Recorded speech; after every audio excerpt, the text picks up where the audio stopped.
tayo'y tinawag ng Diyos upang magmingming na lubos sa aral ni Kristo Jesus. Alleluia, alleluia, alleluia,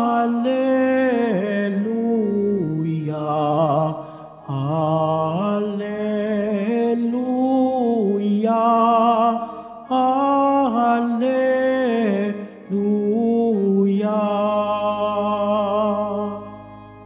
Sumainyo ang Panginoon. At sumaiyo rin. Ang mabuting balita ng Panginoon ayon kay San Mateo. Papuri sa iyo, Panginoon. Noong panahong iyon, nang nagkakatipon sa Galilea, sina Jesus at ang mga alagad, sinabi niya sa kanila, ang anak ng tao ay ipagkakanulo at papatayin, ngunit muling mabubuhay sa ikatlong araw. At sila'y lubhang nagdalamhati. Pagdating nila sa Capernaum, lumapit kay Pedro ang mga maniningil ng buwis para sa templo. Tinanong siya, nagbabayad ba ng buwis para sa templo ang inyong guro? Opo, sagot ni Pedro. At nang dumating siya sa bahay, tinanong na siya agad ni Jesus, ano ba ang palagay mo, Simon? Kanino sumisingil ng bayad sa lisensya o buwis ang mga hari sa lupa?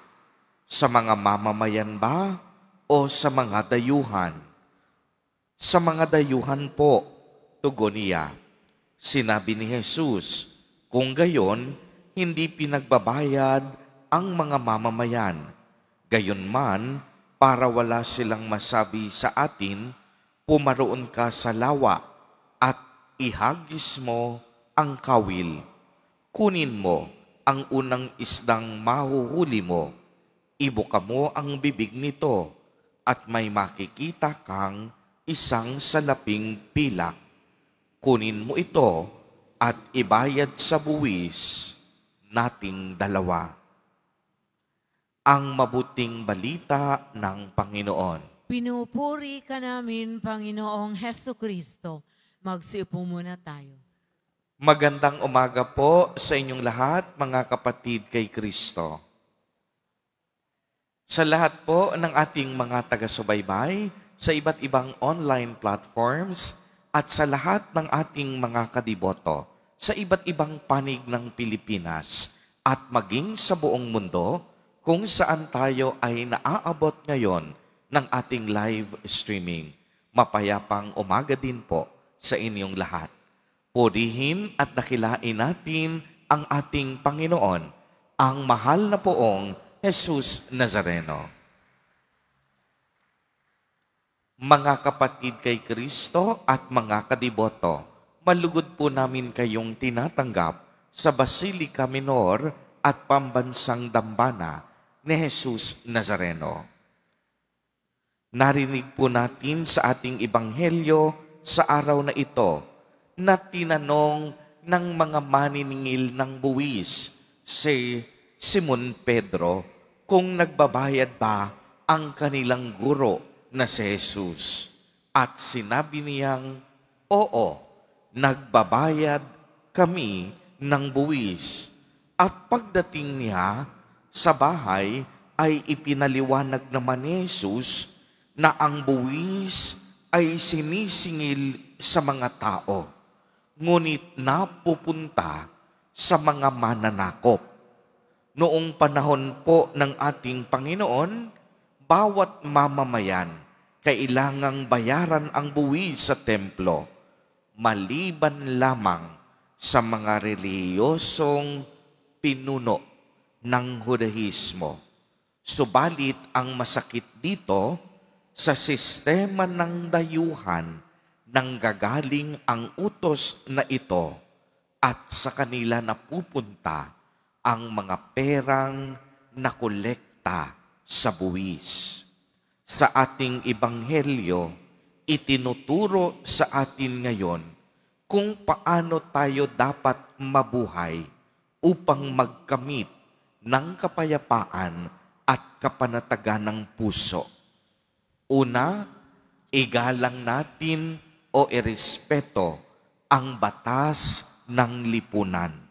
Upang maging maayos ang ating pamumuhay, makiisa tayo sa mga proyekto o programa ng pamahalaan na naglalayong itaguyod ang antas ng ating buhay at pagpapatibay sa relasyon at ugnayan ng pamilya.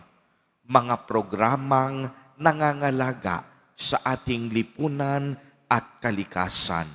Mga proyektong magsusulong ng tamang moralidad.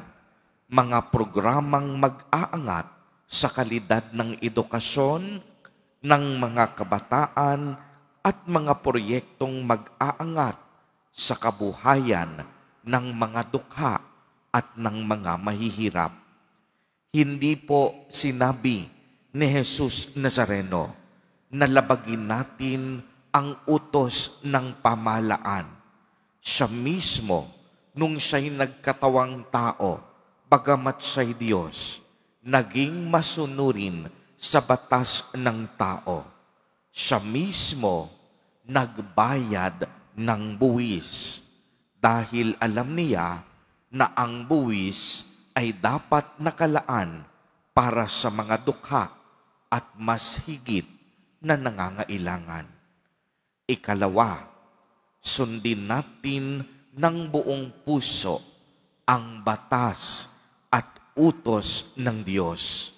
Alam nating lahat na ang batas ay hindi dapat maging hadlang o sagabal. Ang mga batas, ginawa ng Diyos, hindi upang pahirapan tayo. Ang mga ito ay naririyan upang magsilbing gabay at paalala sa atin kung paano mamuhay ng banal at kalugod-lugod sa Diyos. Uulitin ko po, ang mga batas at utos ng Diyos ay Kanyang nilikha at ginawa hindi upang pahirapan tayo, kung hindi upang ang mga ito ay magsilbing gabay at paalala sa atin kung paano tayo mamumuhay ng banal at kalugod-lugod sa Diyos. Marami sa atin ang pag-aakala natin ang mga batas o utos ng Diyos ay hadlang upang tayo ay lumigaya. Kung mapapansin po ninyo, ang mga batas, ang mga inuutos ng Diyos, pawang tama, matuwid at nararapat. Kaya nga, pagmasdan ninyong mabuti, ang mga taong palagawa ng kasalanan, sila ang nagrereklamo sa mga utos at mga pinagbibilin ng Diyos.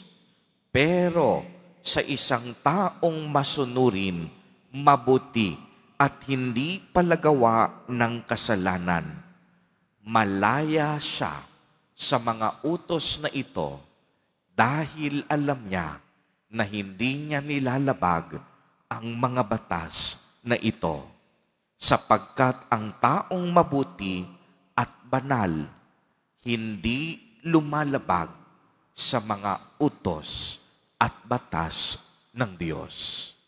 Mga kapatid kay Kristo, lagi po nating tatandaan na ang taong masunurin hindi mahirap pasunurin sa mabuti. Ang taong masunurin, panig lagi sa tama at katotohanan. Kaya naman, masasabi nating ang tunay na deboto at disipulo ni Jesus Nazareno sumusunod sa mga batas ng tao at lipunan at higit sa lahat sumusunod at pinahahalagahan niya sa kaniyang puso ang mga batas at utos ng Diyos. Amen. Purihin at dakilain natin ang ating Panginoon, ang mahal na poong Jesus Nazareno.